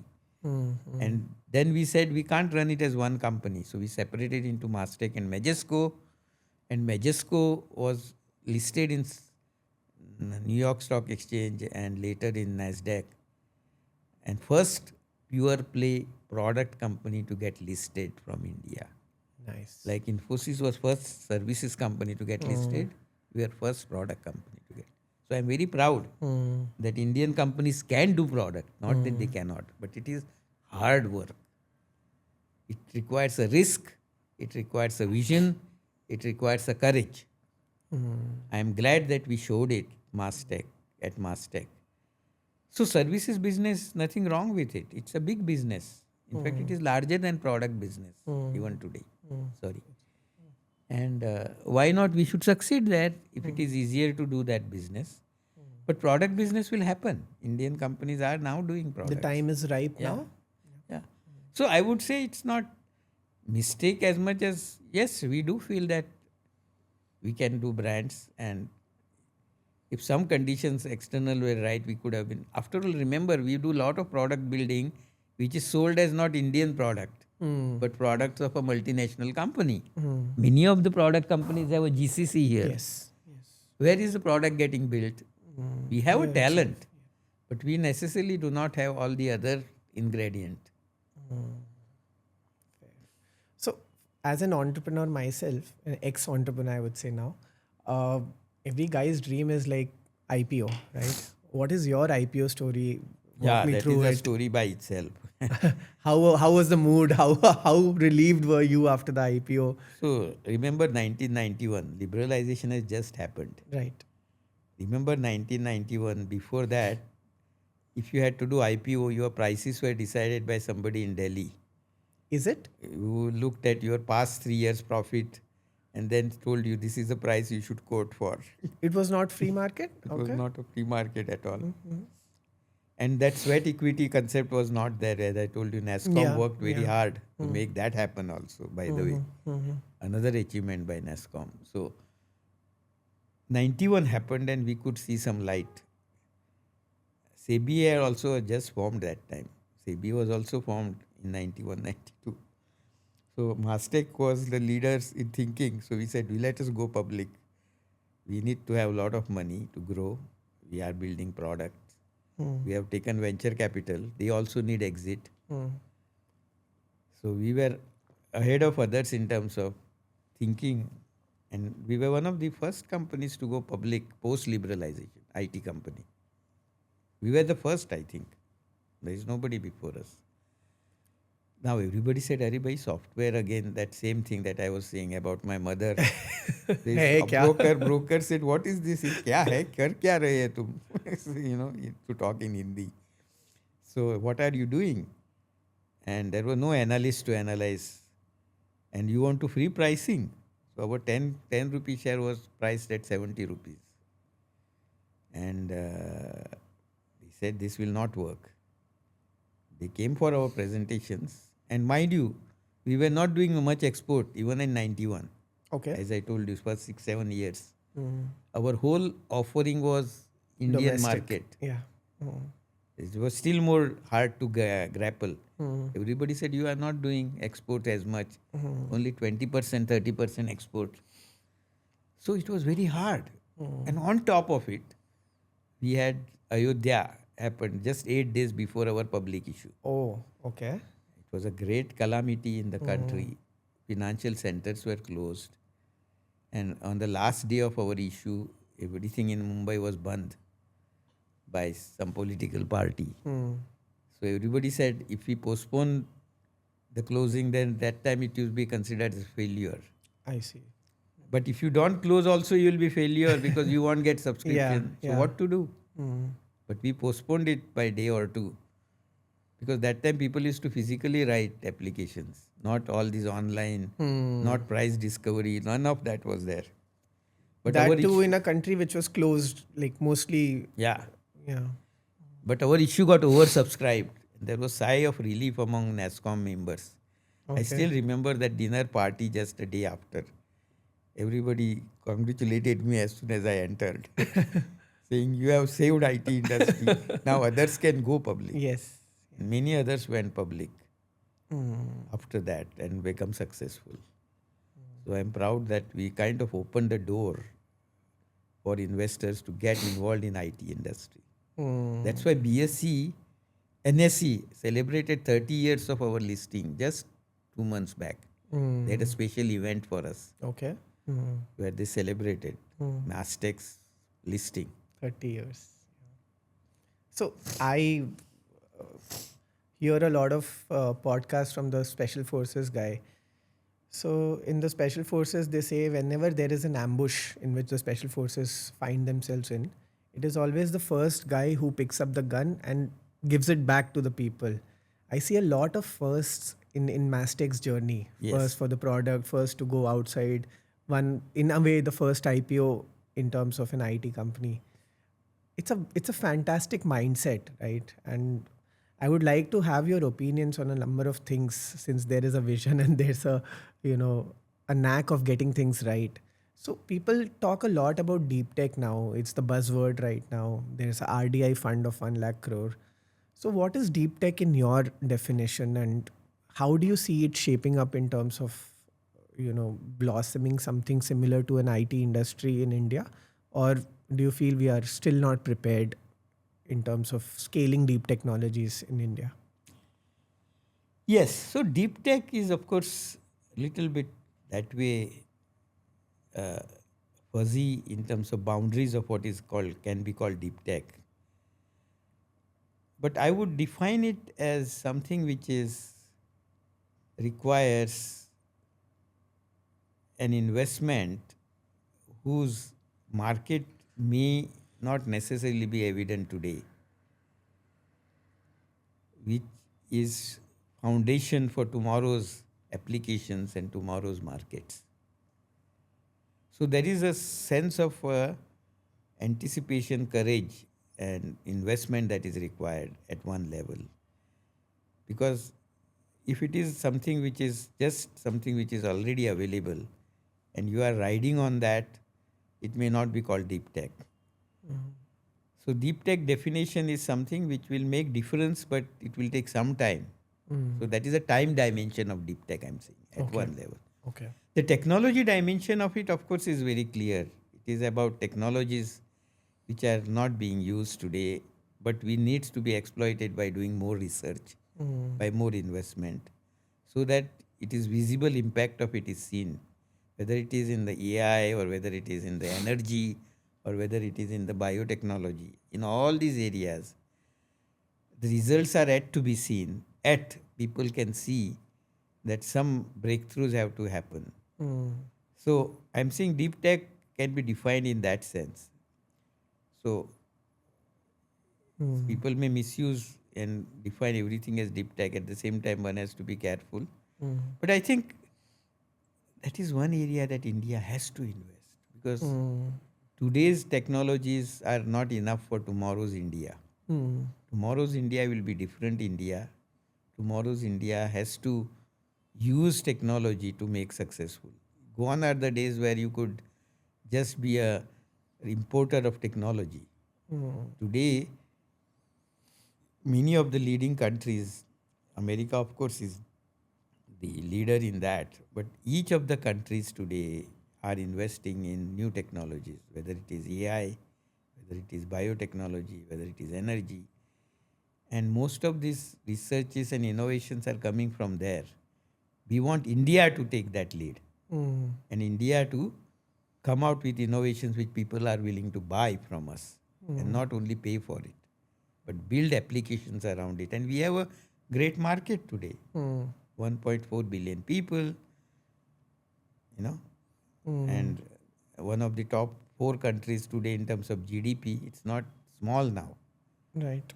So I think we have a time dimension which is there to, time has come to invest money. That's where you are that idea fund, 1 lakh Yes. crore comes. Government is spending a lot of money. Even the academics have started, like our own IIT Bombay, we have started with a 250 crore fund. 250 crore fund. So time is ripe, A, because technologies are making difference. India has become large and India has become potential to spend money. And it is clear that if you don't have technologies of your own, you will remain behind. But it's a chicken egg problem, I feel, Ashank sir, because one aspect is money, right? The other aspect is talent pool, because we still have that service based mindset. It's not research based mindset. It's still like I'll do my graduation from IIT, move outside, make money, retire. That mindset has to change. And do you feel it's a cultural bottleneck more than a financial bottleneck, which is stopping us becoming a pioneer in the deep technologies? I would not think it is cultural as much, because today I see some 100,000 entrepreneur companies. Not all are deep tech, of course, but entrepreneurship is there today in the country. People are thinking of doing something new and different at college level. As I told you, at IIM, when I started, there was nobody who was thinking of that. Today, everybody thinks about it and parents are very proud of it. Right? So that culture has changed. A. B is the kind of talent we have is obviously one of the top talent in the world. And Indian companies, American companies are coming here to Set up GCC. Set up GCC. Why are they coming unless we have a talent? So if the mindset was not there to do R&D, how will we get that talent? What is missing is not talent. It is entrepreneurship and risk taking by larger companies and all of us, probably, or some new players, not only existing companies. Some of that institutions have to be built, I'm saying, who are focused not on today but tomorrow. And some of that will come if you have a seed funding. That's where the money part comes. So some of these money equations, today, America happened because it happened, lot of defense money went into R&D. How does the internet happen? It was done by DARPA. Yes. How did many innovations happen? Because Right. NASA, There was a requirement NASA, on the. So government put billions of dollars. In China, same thing is happening. In India, we have started now. So we were behind earlier, and that's why some of it didn't happen. Now government, see, our R&D spend is very low, please remember. And particularly in private sector, it is still lower. And that has to change. We have to become more competitive and external facing. To that extent, there is some cultural change required. But to my mind, it will not become a bottleneck. To my mind, culture is there. We can't ignore completely. But to my mind, more is opening up of India, doing business, speed of business has to get reduced. And funding has to happen for longer term projects. If all these things are there, we will succeed. But I have to point out here with due respect that the Indian IT industry made a lot of money. There's very good balance sheets across the major tech giants. But that has never translated into research. That has never translated into deep technology development. So that is where my point was coming in, that there is a lack of, there's a mindset change that has to happen. Because when you see the Amazons or any of the FANGs, right? You see that whatever money is coming in is getting pumped into the research, into development of more and more technologies. That transition is not happening here. Of course, I do agree with the fact that the government has to increase its spend in terms of deep technologies and infrastructure development associated to that. But it is also our leaders that have to, play the role of hero beyond this. What's your thought on that? See, again, we can always improve. I don't think there is that we are perfect as IT services companies. I'm not saying that. But please remember again that it is the market which decides the opportunities and investment in R&D today. Today, we used to tell government, why are you buying defense equipment from outside India? Give it to Indian companies. Yeah. Today, the drone companies are succeeding. Why? Because Indian companies are buying defense. Indian defense is buying from them. Yeah. It is not that drone companies, we couldn't do drones. We could. And many of them failed. Why? Because there was no market. So creation of market happens for two reasons. One, either government seeds it, or you have a high GDP, and that GDP growth in turn creates a markets which helps people to invest. Right. See, businesses will invest only when they see the results. They are accountable not only to nation, but they are also accountable to their shareholders and their employees. So, I think this is a game which is chicken and egg game in that sense. Unless you build R&D, your GDP and thing will not grow. At the same time, when GDP grows, you get more of this. Today, so much of work is happening in India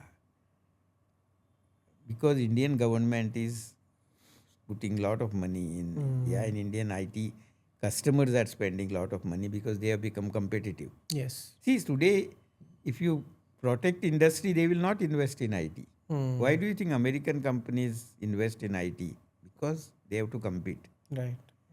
In India, still we had competition which was not 100% perfect. Yes, we are much competitive than earlier times. But we still feel little bit isolated in few areas and so on. So I think Indian companies will invest, to my mind, if you see a larger market size and some seeding done by government.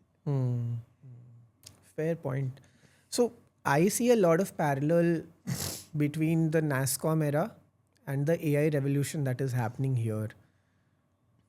I'm glad that you were able to navigate that space, but I feel a little bearish on Indian AI companies when it comes to scale, making a global presence, because a lot of it is down to infrastructure. As you rightly pointed out, intellectual capital was the game changer when it comes to IT and software.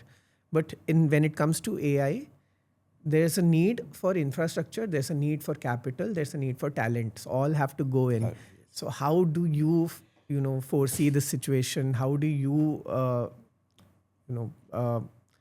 if you had to do this journey again as an AI company, how would you do it? Okay. So talent is something which we already have. I don't think there is shortage of that per se. We can always train people. We need to do it. We are all doing it. But kind of GPUs that you need requires a lot of money, lot of energy, lot of cost. But I think government has taken today a big step. As you know, they have created GPU reservoir which can be used by companies. They already floated tender. Yes, I think they yes. already signed up with few. Right. I don't remember exact number. It was 1800. H200s, yes. Some of that is coming up. What is missing now is today again that same competition we need to have.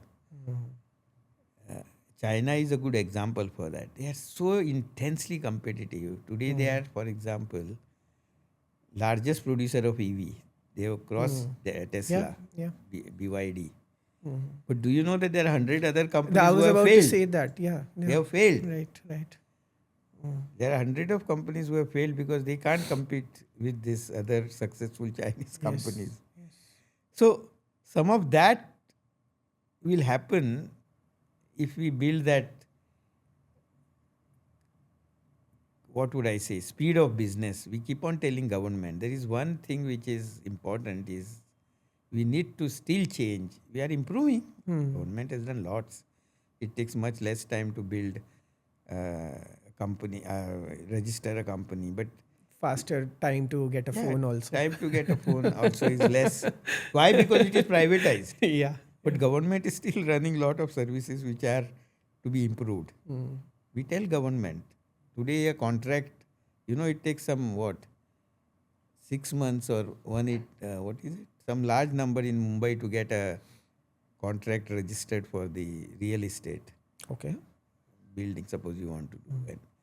So the speed of business is India is known today. If you go out and ask India people to start business, India they will say all good things. You have good talent. You have good educational institute. But sir, your decision making is still slow. Absolutely. Still slow, and we don't realize it because we still are not benchmarking us with The right people. right countries and right places. So if that happens, I'm hopeful, and we are all pushing government. Let's hope that they make some of these things. Things have improved.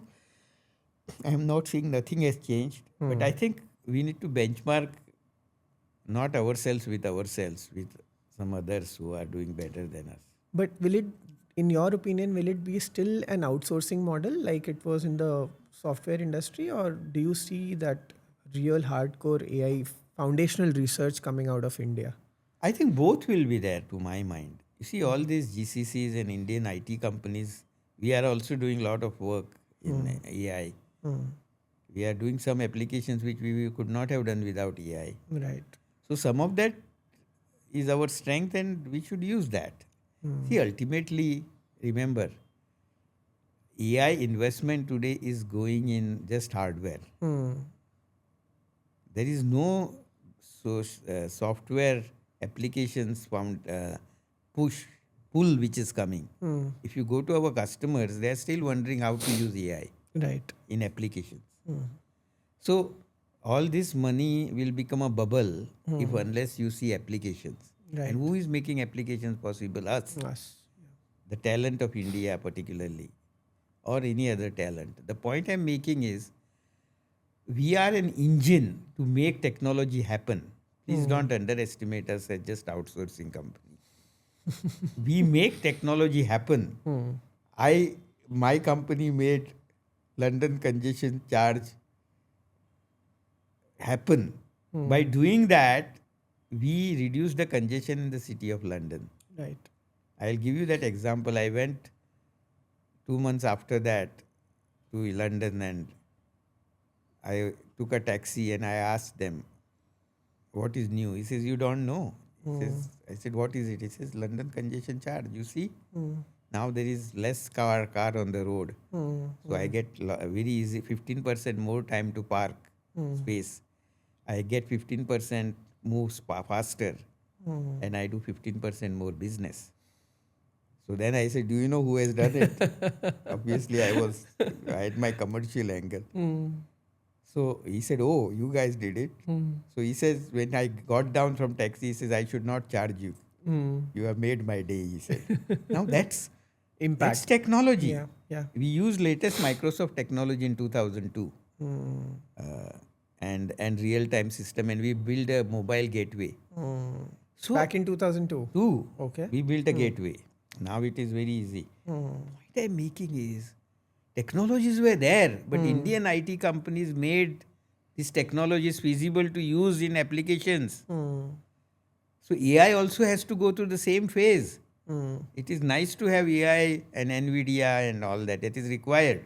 Without that, AI will not happen. But we are the leading edge of the applications. Right. And we will make it happen. So that is required. Having said that, yes, what you said, that research in AI also has to happen parallelly. So I'm hopeful that with lot of money and seeding that is happening by government and Indian companies becoming more financially stable and large, some of it will happen. Right. But both will happen. I'm not saying it is either or. Either or. Fair. So we are all aware of your various initiatives along with the wonderful work that you're doing at Mastek, whether it is being a part of SIGN or multiple boards in terms of educational institutions in which you are sitting. There are two centers that you have personally taken an interest in establishing. One is the Center of Policy, and one is the Center of Leadership in IIT Bombay and IIT. I'm Mumbai. I'm Ahmedabad, Ahmedabad. right? So why these two particular things? I mean, Yeah, people do a lot of generic stuff, but I know. I, as I told you the NASSCOM story, it was struggle of Indian IT Industry Association to make policy changes happen, and government was kind enough and open enough to make this happen. That's where I realized the power of policy to change the industry. Policy has much larger role to make industries happen than just talent or just cost advantages. So the power of policy, professional policy making, is something that I realized for last 35 years of NASSCOM that we spent. I realized that if you professionalize policy making, it is good for the nation. The difference between good nations and not so good nations is how the policies are made at the government. We can even say that. absolutely. I would not name those countries who have not done well. That's not good to say that. But I think they are weak institutions and weak policy making. So that's one point. Second point is today's world technology is getting more and more impacting policy making. Today, if you do AI policy, you can't do it unless you understand what AI can do, Yeah. what AI cannot do, what AI problems, privacy is impacting national level individuals. So you Right. should understand individuals' issue of technology or energy, solar power, or biotechnology. All of them are getting technology driven, which was not the case 20 years ago. So policymaker today has to be on top of technology understanding or using the technology. So that's second point. So both of these can best be done in a technological institute like Right. IIT. Right. And IIT is important because the third aspect of it, that it has to be very objective and valued. And if it is from IIT, it will be valued because IIT has a standing Yeah. or IIM has a standing. So people respect, and if it is a private institution, people still doubt. Government still doubts Right. that you may have your own interest. But if IIT makes a policy suggestion, it will be seen. So technology, my experience with policy making and IIT standing, and fourth reason is it is my alma mater. I wanted to give back, as I Yes. explained you. Yes. IIT had a great role to play, or IIM had great role to play. So I said, let me give back. So that's the way policy institution happened. Right. For the leadership part, again, having done industry for last 40 years, I have realized the real variable which changes between success and failure for any institution is leadership. Leadership, how they lead a company can be a game changer. And we have seen that between big good leader and bad leader. But leadership is little bit fuzzy. It requires understanding of deeper side type of personality, psyche. Right. So IIM is well placed because they have people from behavioral economics, behavioral sciences, and also business, and also from social science. So we need leaders everywhere. So I wanted that we need some research and some institution which works on leadership for tomorrow's India. And leadership will always remain an issue, even Absolutely. 100 years from now. Absolutely. Even 100 years from now, none of us will be around, but leadership will be still an issue. So it's a perennial issue. Absolutely. Policy making is a perennial issue. Right. Even 100 years from now, governments will be there. AI will may and go in a way. Some technology may come and go, but policy making and leadership are long term issues of the country. So I decided to focus on that instead of just technologies. Right. People ask me, you are a technology guy, why not? I said technology is needed, research is needed. I'm not saying no. Of course it is needed. But you need in these areas also which are going to be perennial issues. Absolutely. So people do ask me, when we have these random chai pe charcha kind of things. So I always tell them that the country lacks the right kind of fuel, and I name it as LPG, which is leadership, policy, and governance. Oh, you are So- on my same page as me. I must use this word with your permission. More than happy to lend it to you, sir. So LPG, yeah, very good. so the right kind of energy is basically LPG, because for a country which is so diverse, building its backbone on democracy, right? If you don't have the right kind of leadership, the right policy structures, and the right governance to implement those thoughts into a real world scenario, it's a very difficult, it's a khichdi kind of a situation, right? I mean, everything is just there but still not there. You can't taste the flavors in the right thing, right? So yeah, I mean, I do agree to the leadership and the policy making aspects in terms of giving back to the country. So another thing which I wanted to touch upon is, you've assembled a team 40 years back, right? They are still there with you. You are on the boards of so many different institutes. You have taken so many initiatives. There are many other initiatives I'll talk about.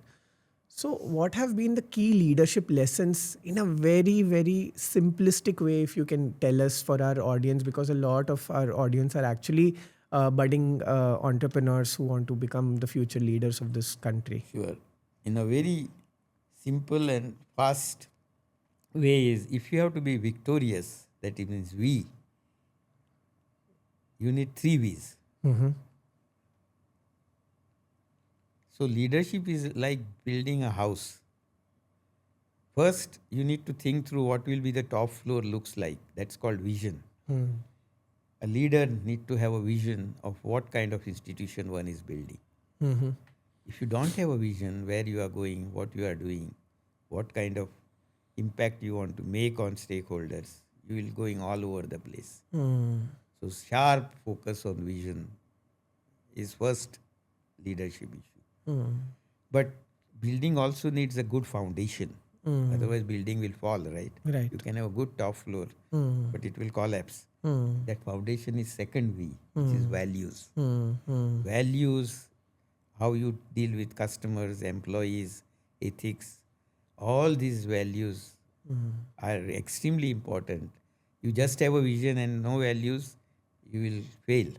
I have seen organization after organization, great entrepreneurs, they had a great vision to change the world, but basic Not the foundations values. were missing. But just values are not enough, because you are not running non-profit organization, right? Yes. Values can be good for social, but you also need the third V, which is called vitality. Vitality is energy to make things happen. Right. If you just have vision, yes, you should dream. Your foundation, values, yes, you will build institution, but it will go nowhere unless you have energy and speed. And that speed is building institutions through building talent, building performance appraisal systems, creating result-oriented systems, creating processes, all that dynamism which is there is the third idea of leadership. So leadership has to be a good combination of vision, values and vitality. That is a short answer to you. I think we are both becoming abbreviation friends. Great. So I also read about your Avanshali Foundation, which is a great initiative. I think it goes back to your, for a lack of better word, trauma in the early years of not getting the right kind of education. I would love to hear more about the foundation, sir. Yeah, so having gone through that lack of best education in primary level, I feel India has to do much better job in primary education than what we have done so far. We have done a great job in higher institutions like engineering colleges, medical colleges, IITs, IIM, universities. But I think somehow we still lack that perfection and excellence in the primary education. Mine is one of that small effort in whatever small way to make difference to a small area around me. So I am working with schools in Goa, for example, 800 government schools, Wow. to move them from level 1 to level 3. This is the definition of levels. Around 45 dimensions of a school. A school has 45 dimensions. From from infrastructure, parents' involvement, pedagogy, all of that. Then I am also working with 2,000 teachers in Mumbai, for example, to help them to train people, students for scholarship exams. Okay. Scholarship exam results are very bad, Okay. not as good for government schools today. Why? Because teachers are not enough trained. Mm-hmm. Again, if you get scholarship, you feel good about it. I know how I felt. It's not money. It is feeling that you are arrived. Accomplishment. Yeah. So some of these things are an effort in that direction to make primary education a better. In fact, my leadership school also, leadership in IIM Ahmedabad, has built a complete series of the G part of your LPG, which is governance of Governance. schools. Okay. Leadership. Governance is again important. Principals have to be trained. Today they don't have leadership training. They only train physics and maths and English. How to govern primary school. If you do that, it will help. So I'm working in all these areas where primary education can be at a better level, and a lot to cover. But I'm just wanting to create a model. Afterwards, government has to work. See, no NGO can make difference at a national level. It's extremely Right. difficult. Government spends billions of dollars on education. They have to change. But ours is a good effort to build prototype. Fair. So you talked about vitality, right? So what does the next 10 years look like for you and for Mastek? That's a difficult question in today's AI world. Everything is changing every day, Right. as we were talking. Right. So I would only make saying that we need to make impact at a national level and global level to make technology and governance, etc., to be utilized to build better institutions which perform better.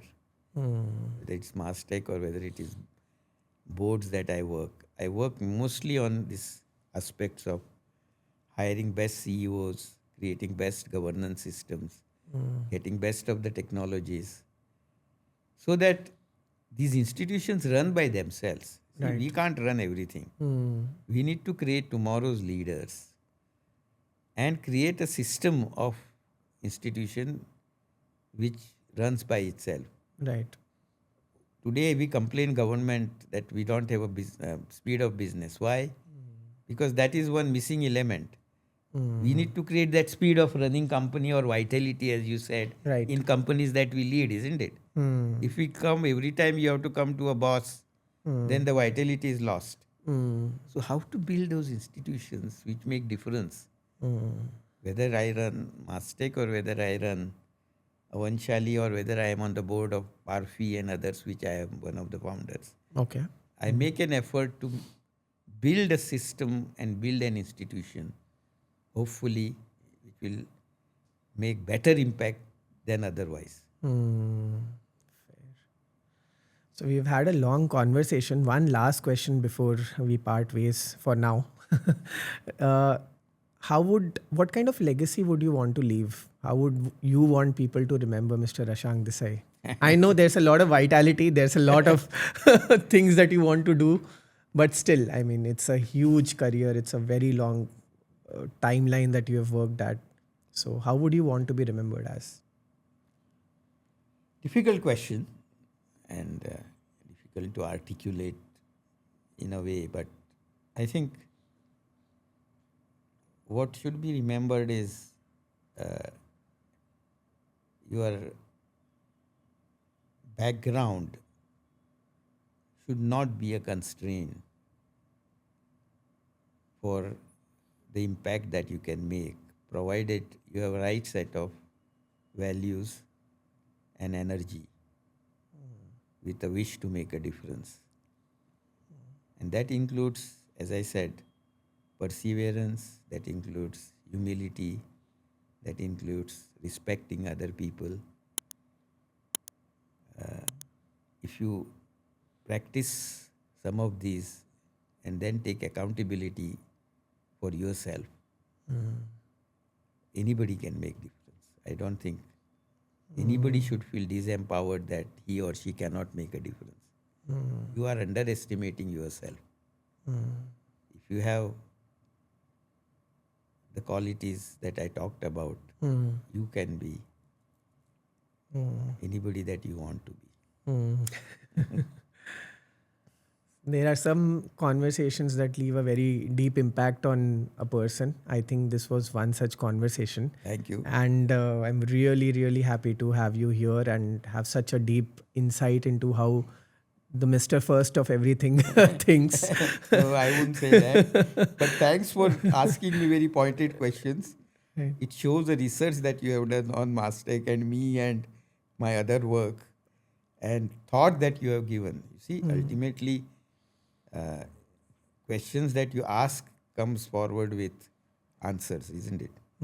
So I thank you as much for doing a research and continue your journey with that kind of work. I think you are on the right way. My pleasure, sir. Thank you so much for being here, Thanks. sir. And my best wishes for your future journey. Thanks. Thank you. Thank you, sir.